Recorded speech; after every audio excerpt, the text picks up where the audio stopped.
Hello, guys. My name is David Daniels, and I am the creative Amaranthine Story. I am here today to kind of show you guys the battle system a little bit. Now, when I say that, I'm saying that the enemies can attack you. I haven't reset up how taking damage at all.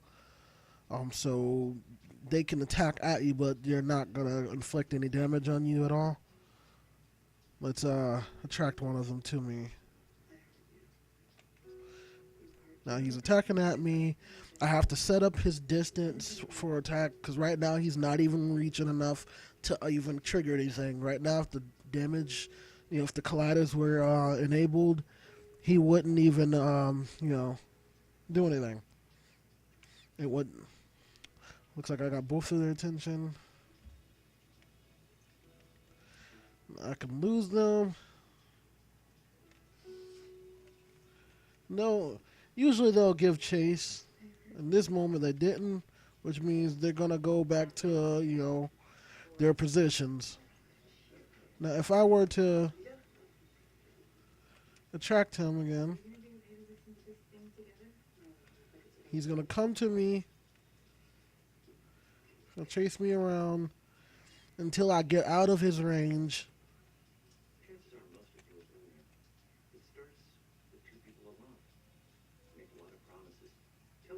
He's still coming, and now I'm out of his range, so now he's going back to his post. And the thing about it is that I've done this without using the AI, and I'm using a second screen here, so it's off screen right now, but I'm going to show you guys the blueprint. Alright, so I've done this effectively without using AI because AI is a bit confusing to me, and I'd rather do it this way as long as this is the most optimized way. The last time I tried AI, it ended up shooting my frame rate down to 1, and I have NVIDIA, GTX 970, so getting a frame rate of 1 is a really bad thing. And let's see. We'll talk about it a little bit. This is where the movement's done. I don't use the tick. I try not to use the tick at all. It's a tip given to me from the President Nielsen, who does Alice in Tokyo Wonderland, and he's really helped me out with his tutorials and pointing me in the right direction.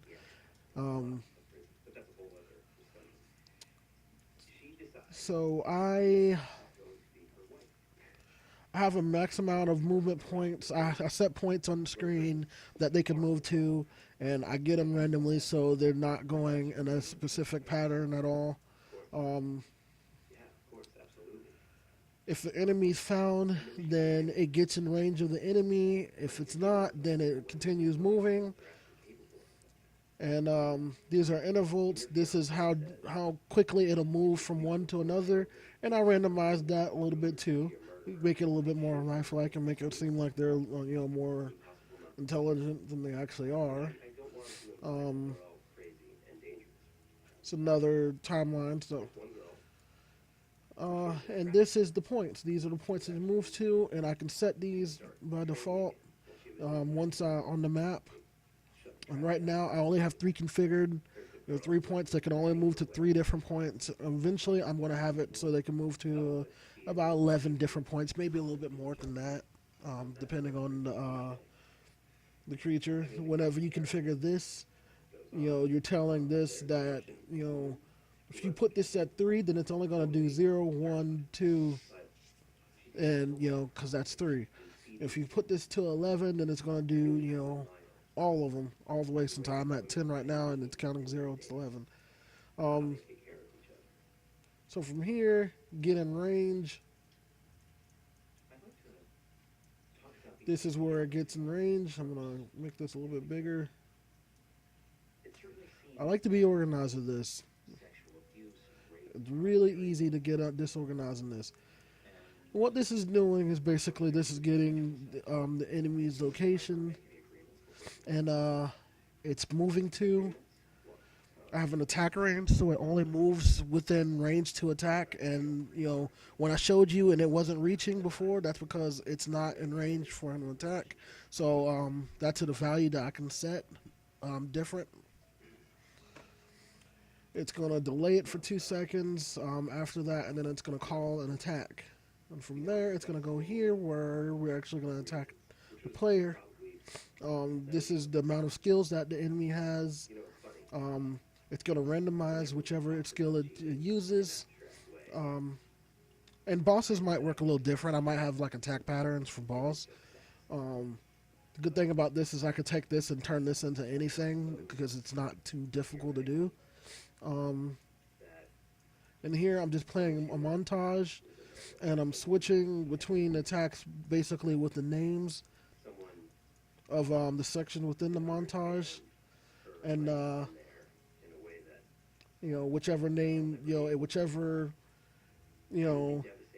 integer it chooses, it's going to play whichever one that is, and whichever one that is, in the montage, it's going to know which animation to play because, I have the section name there, and I'm only using one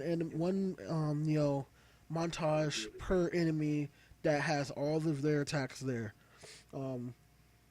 Now, in this guy here, he has a spell casting one, and I have that configured here also, but I am not too sure which direction I'm going to go with that because, am I going to give him the ability to use magic? If I do, then, how do I choose between which magic it's going to use? So, maybe that's a separate system that I'm going to use, use in combination with this. I'm going to figure that out on a later date. Let's see. I believe that's it, actually. In terms of... Oh, wait, no. I also have it so that, while they're moving around, they have the ability to hear you when you're walking by or when you're close by. And if they hear you, what they're going to do is they're going to look at you. They're going to turn to, the direction they heard the noise.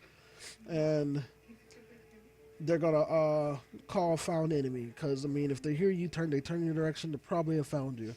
I might take that out because I'm not too sure how well, I don't think I actually need that. So I might take this little last section out. He has the ability to see you, and when they see you, it stores you inside of a variable. It gets the distance between you and it, and if it's within their range, they're gonna either not gonna do anything, which if I found enemies on it. For any other reason, then it's going to turn that off because you're not in range. And if you are in range, it's going to set found enemy to true, and it's going to want to get in range of it.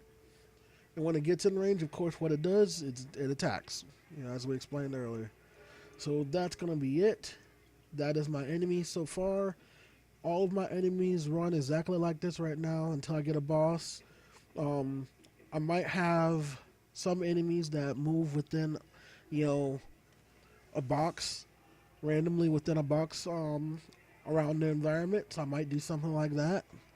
The potentials are infinite. I don't know if I'm gonna have that for the beta or for the first beta, at least, or anything. Who knows? I just want to get this done and get this out to you guys.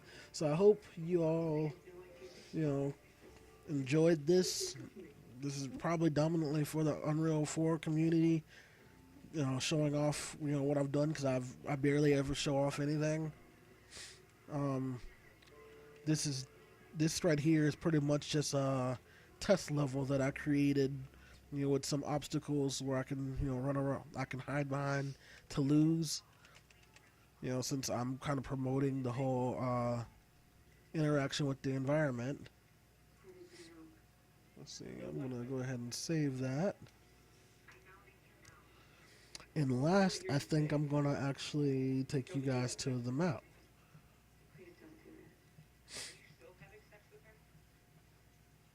Let's see.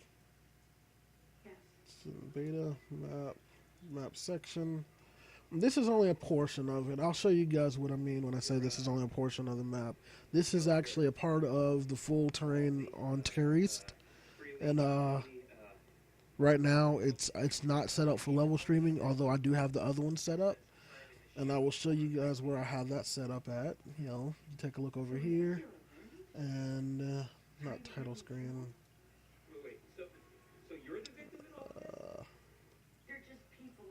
No maps. I think we put it. Yeah. Okay. So this is the island activities, and each one of these here are all part of the larger map. With this being the first section, and when I say the larger map, I mean like each one of those are this size here. Every single one of those is the same size as this right here.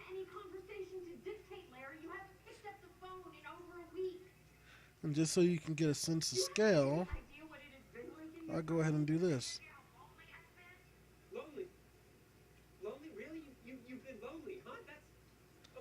Alright, I'm going to turn navigation. That's off. Okay.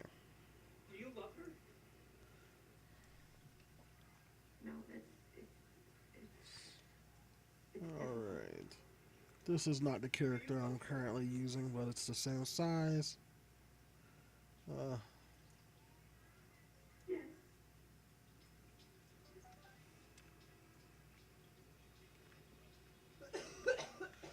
Alright, this is Matthias. This is him in the environment. Go ahead and deselect him. And this is the sense of scale. She's the whole fucking reason you're in there. How does it feel? Being in love with the woman who ruined our lives. Now, when you realize that this is extremely large, and not only that, but every single one of those, maps are the same size as this, then it kind of gives you the sense of scale of how big Tereste is. Every single one of these are the same size. And this, what you're seeing right now, is actually the reason why the beta is not online. I put it in full screen. It disappears when you put it here, and you move the camera around too much. It does it. What it is it's an artifact that's being created by the. It's being created by I don't think it's my fault. I don't think it's anything I've personally done. At least that's what it was explained to me. It's actually something else that's been fixed in 4.8. So next time you see this, hopefully I will have upgraded to 4.8, and you guys will be playing the game with no artifacts and no errors or anything like that. At least nothing major like that. Let's go ahead and get this guy out. And yeah, I hope you guys enjoyed this and seeing the landscape and everything, and like, subscribe, and favorite. The game's already on Kickstarter. I'm really hoping to get this game fully funded. So yeah, thank you.